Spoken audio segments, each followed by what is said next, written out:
Good afternoon, everyone. Hope you all are having a great day so far. So today, please forgive me for the picture quality as I do not have an HDMI capture card. However, today, due to popular demand, we are going to be going through the installation process of SmartTube on this Amazon Fire Stick. The process should be similar for any other Android TV-based device, such as an NVIDIA Shield, but in any case, with that being said, let's go ahead and get started. So the steps in this video may be similar for your Android device as well. However, on this Android Fire Stick, we will go ahead and navigate over to our settings for our first step, and then scroll down to find My Fire TV. After selecting My Fire TV, we will go ahead and select About. And if you are already a developer, you may need to skip this step. However, if you are not, you'll find Fire TV Stick 4K and continue pressing on the center button until you activate developer mode. As we can see, I am already a developer, so this does not need to be done. We can navigate back, select our developer options, and then turn on apps from unknown sources. This will permit us to download the applications that we need to make this work. Once we are back at the home screen of the device, we can go ahead and return to this magnifying glass and then search for the following application. So after we have found Downloader, we will go ahead and install the application by selecting it and then clicking download and then waiting for the download to complete. Once the download has completed, we can go ahead and open our application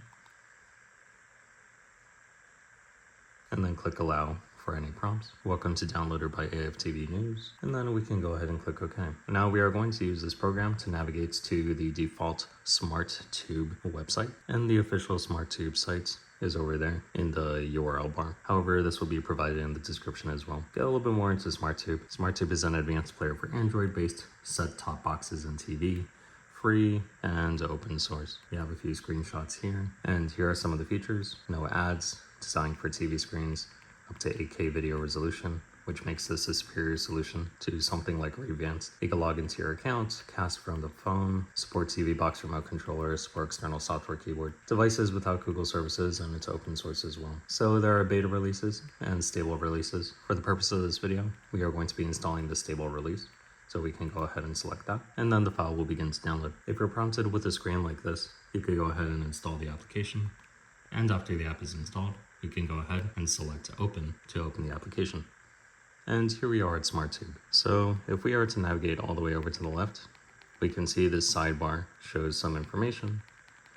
We could scroll down all the way to settings, and here we are met with a similar list of options that we've seen in YouTube Revanced, such as sponsor block. If we go into these different menus, then we can adjust settings. For example, here in sponsor block, we can choose actions, look at the miscellaneous tab, not skipping segments.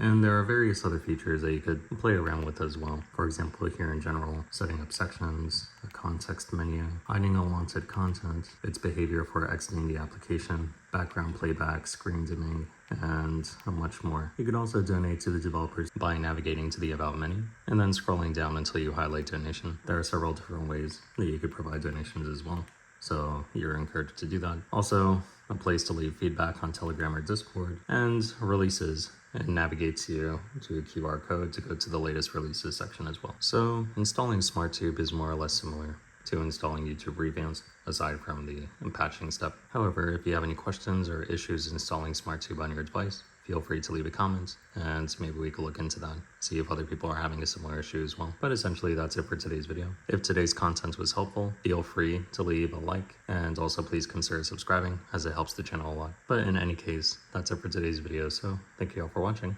and I hope you all have a great day. Take care.